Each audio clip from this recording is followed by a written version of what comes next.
Olá pessoal, sou o Carlos Gomes e estamos iniciando mais um Nostalgia na TV. Solta a vinheta! Perdidos no espaço. Vigilante rodoviário.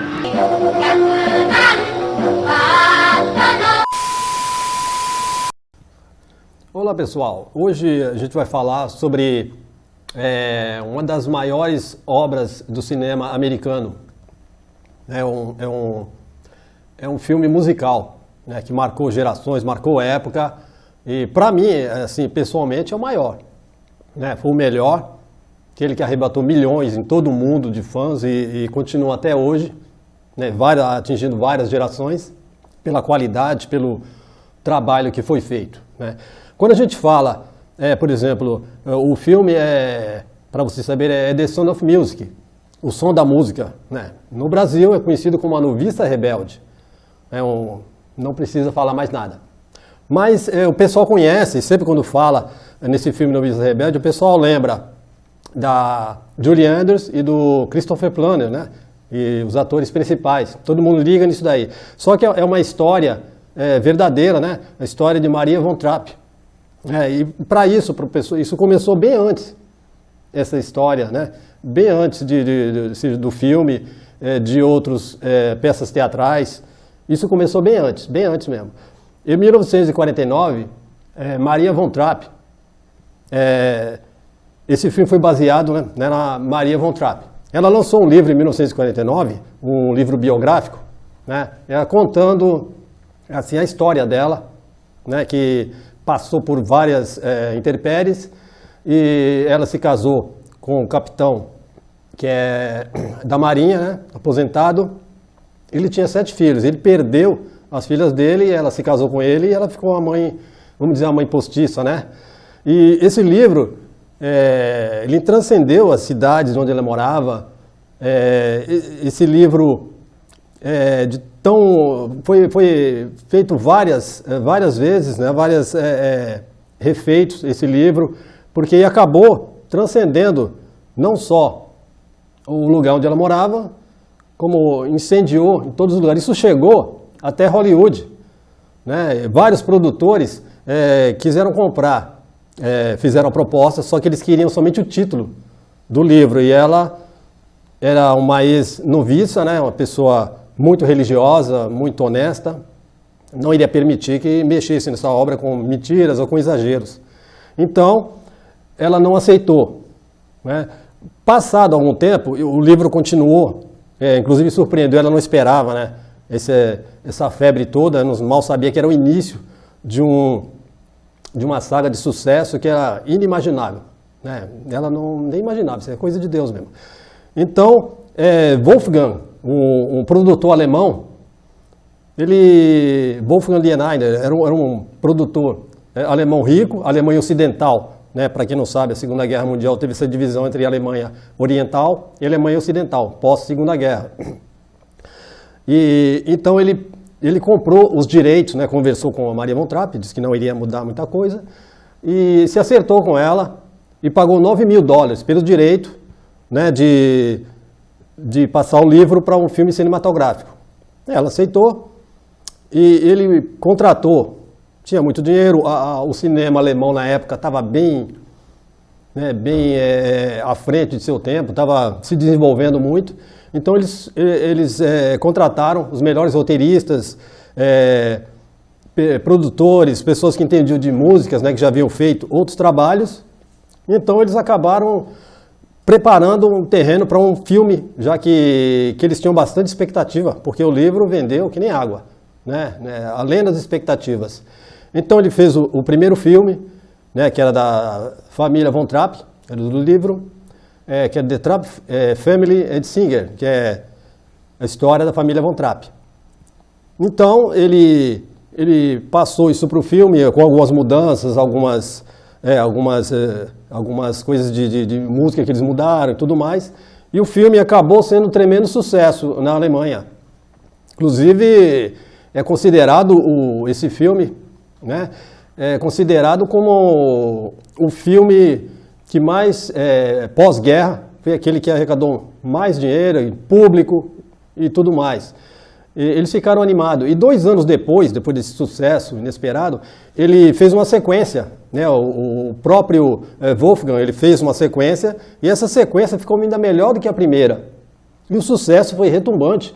Ultrapassou as fronteiras da Alemanha, não é?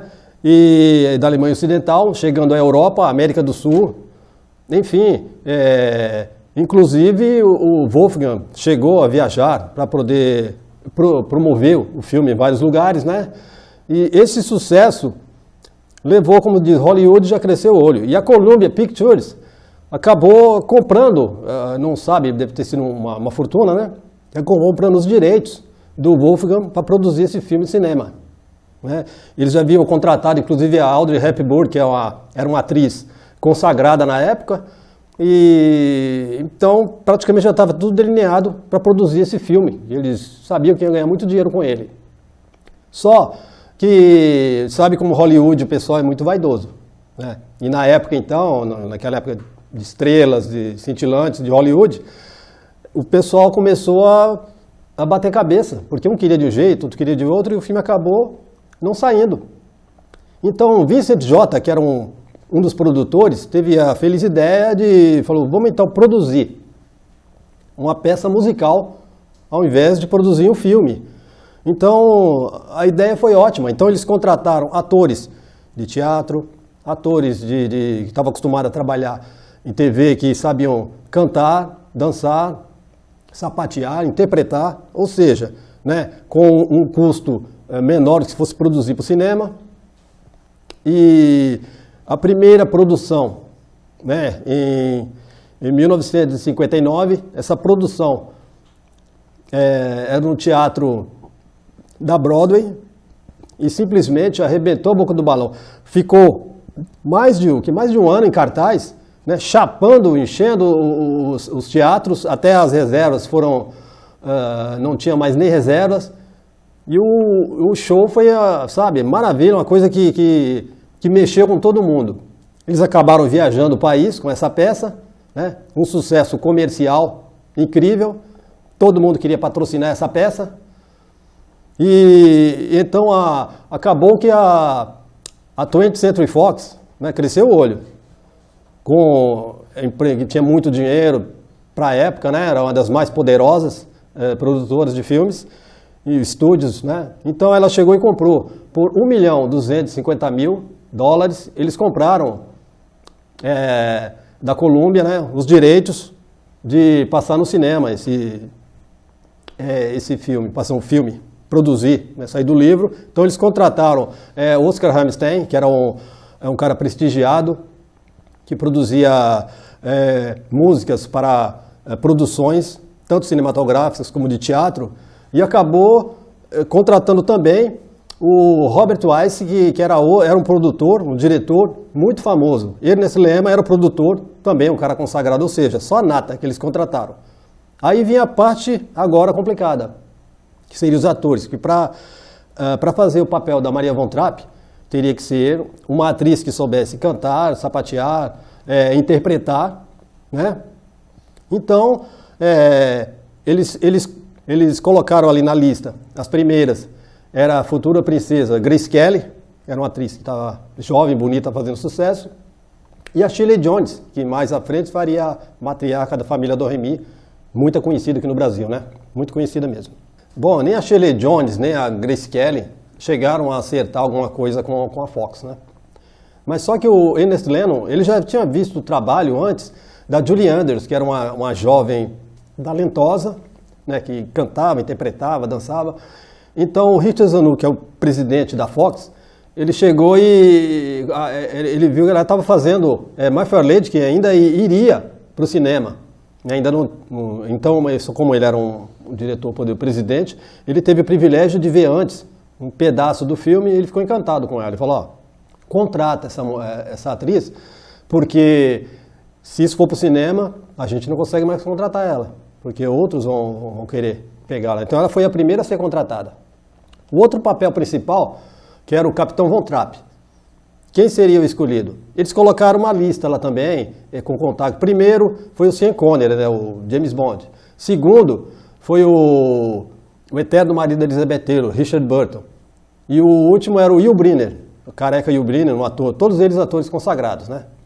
Só que o Ernest Lennon também tinha visto já um trabalho de um cara de presença alto, talento, que sabia cantar, dançar um pouco, que era o Christopher Plummer.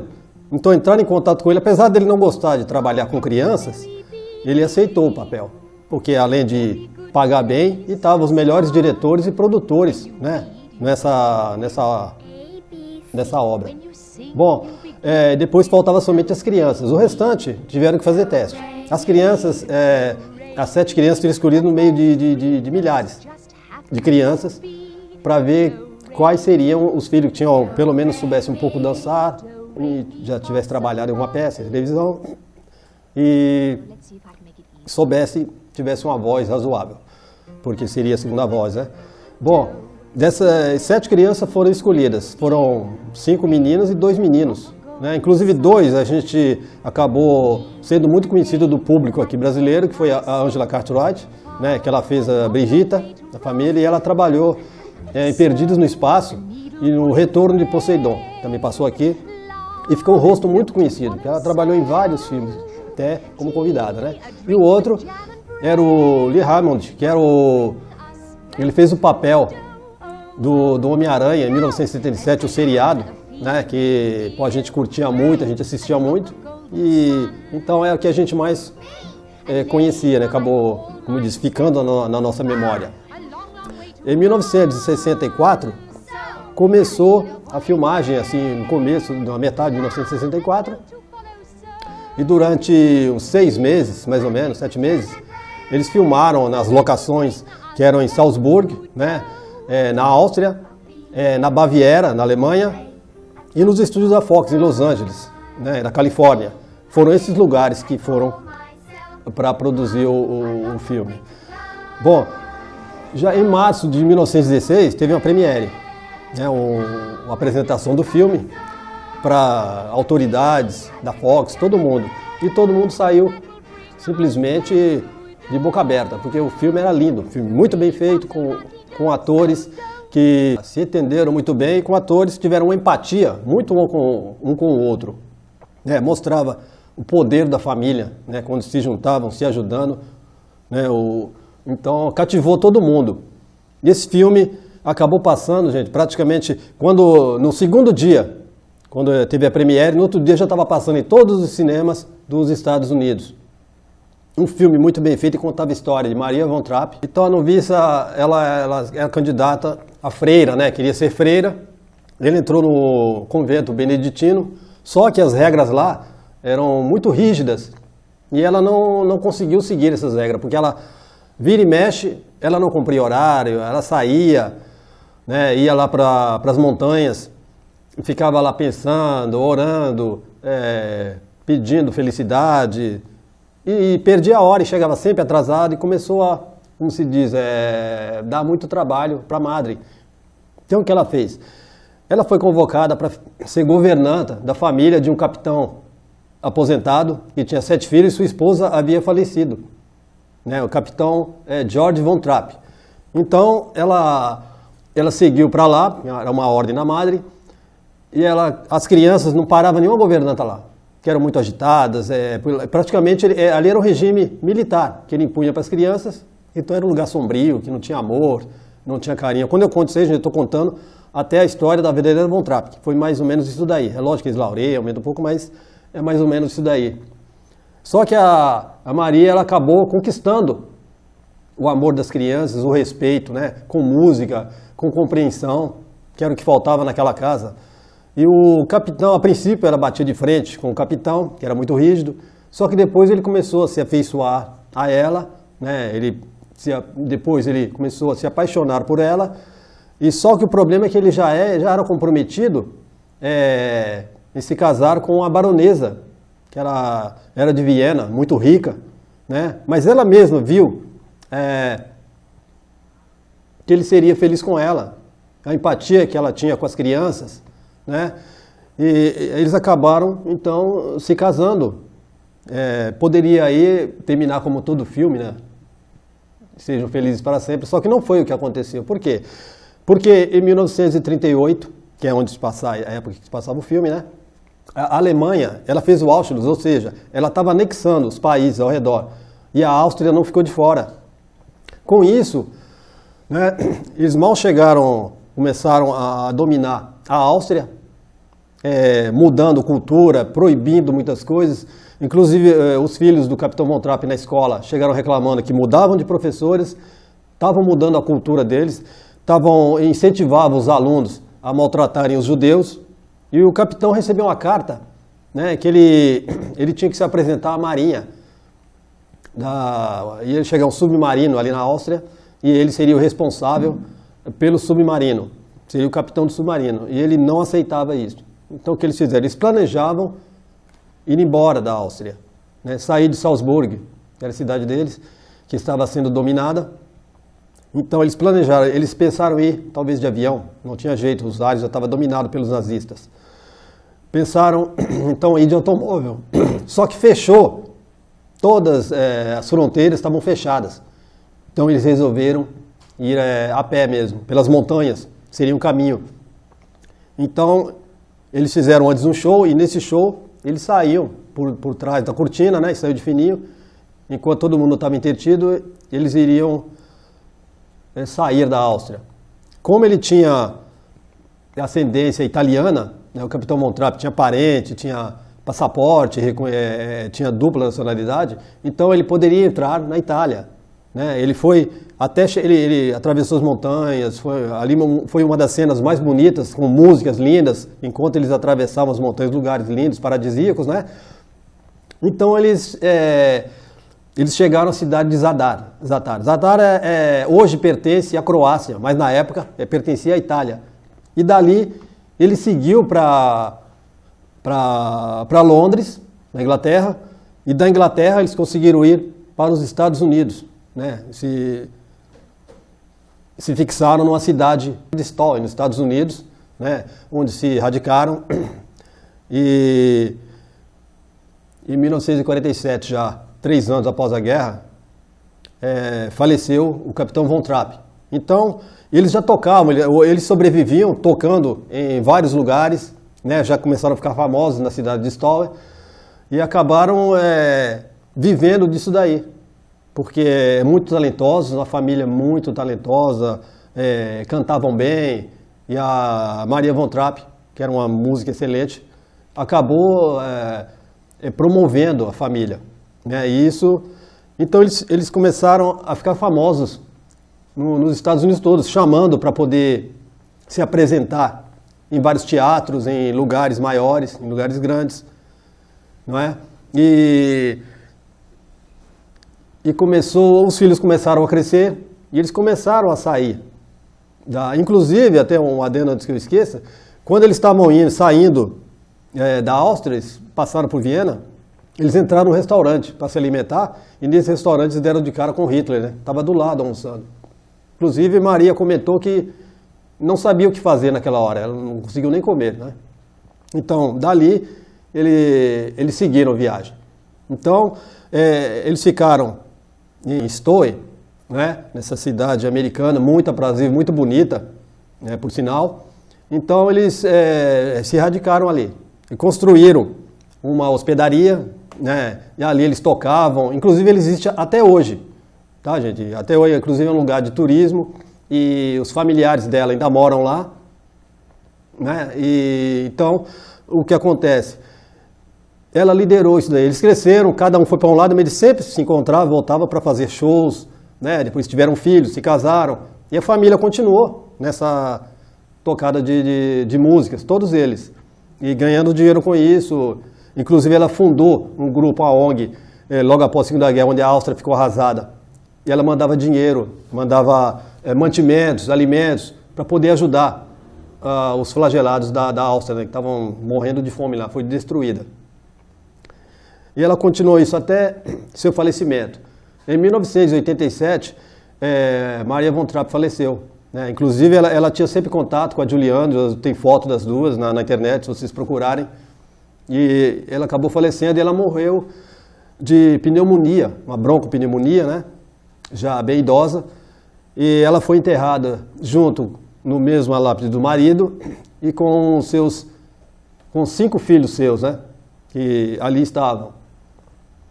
Mas a saga continua, os filhos delas continuam fazendo esse trabalho lindo, né, gente?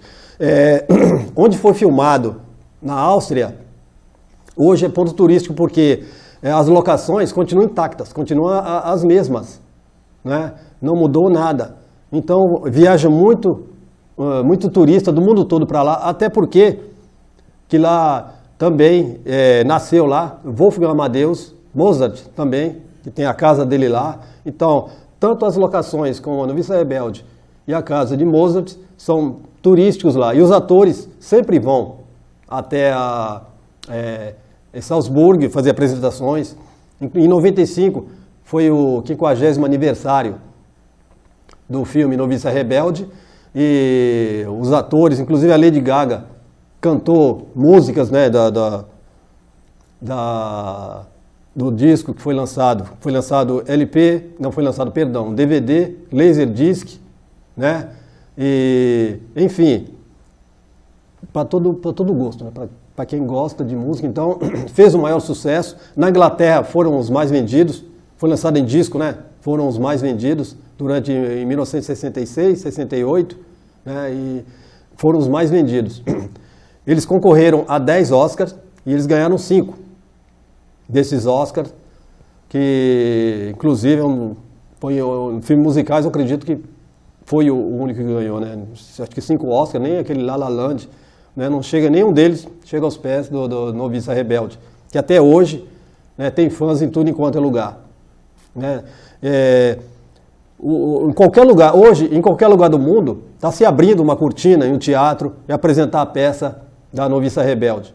Em São Paulo, em julho passado desse ano, teve uma peça que simplesmente ficou vários meses em cartaz, era para ficar uma temporada, acabou viajando o país todo, né? Inclusive tem uma das meninas, Larissa Manoela, que todo mundo conhece, participou dessa peça. Então é marcante, né, gente? É uma coisa muito marcante. E a Noviça Rebelde continua atual e a gente espera que ainda possa, eu acredito que com os atores carismáticos como Christopher Plummer, que já faleceu, e a Julie Andrews, que ainda está viva, mas já está bem idosa, né? Fica difícil essa empatia, o filme, conseguir repetir o mesmo sucesso que foi.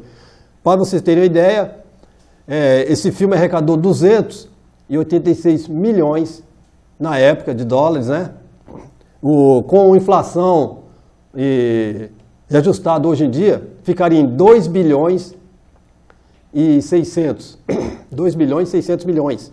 Né? Isso em uma semana que arrecadou. E ficou em 147 semanas no cinema, ou seja, quase mais de 2 anos no cinema. É o filme que ficou mais tempo no cinema, né? Porque não é brincadeira, 2 anos e alguns meses ficou em cartaz a Noviça Rebelde. E, alguns anos atrás eu consegui contato com a secretária, amiga da Julie Andrews. Eles fazem um trabalho social maravilhoso lá. Ela é de Minas Gerais e mora lá nos Estados Unidos. Ela é secretária e amiga, né? E eu consegui contato com ela. Então nós conversamos e ela falou que eles fazem um trabalho social, ainda fazem, mas teve um trabalho muito forte nos anos 80, né, nos anos 70, e esse trabalho não teve apoio governamental, não teve apoio das pessoas que poderiam ajudar, então eles bancavam do próprio bolso, passavam a noite preparando alimentos, caixas para mandar, e eles fizeram, inclusive ela me deu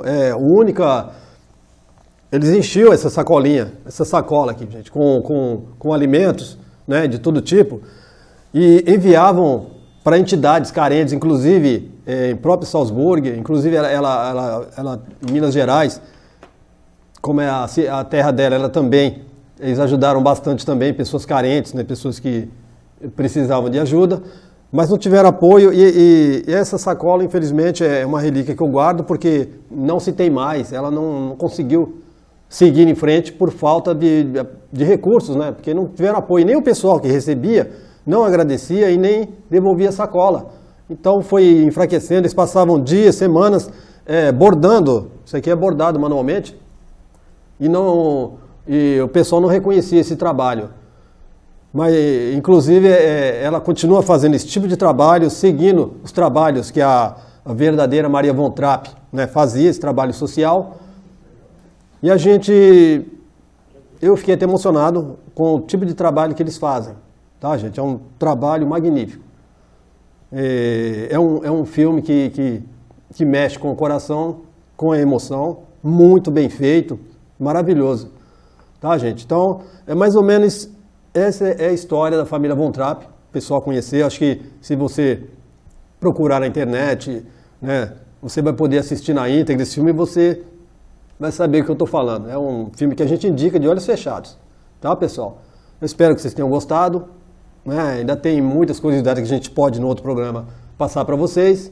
Né? E agradecer o pessoal aí que sempre está parando na rua, parabenizando pelo nosso trabalho aqui da TV Polo. Ok? Então, gente, muito obrigado. Até o próximo programa, se Deus quiser. Ok, gente? Valeu. Perdidos no espaço. Vigilante rodoviário.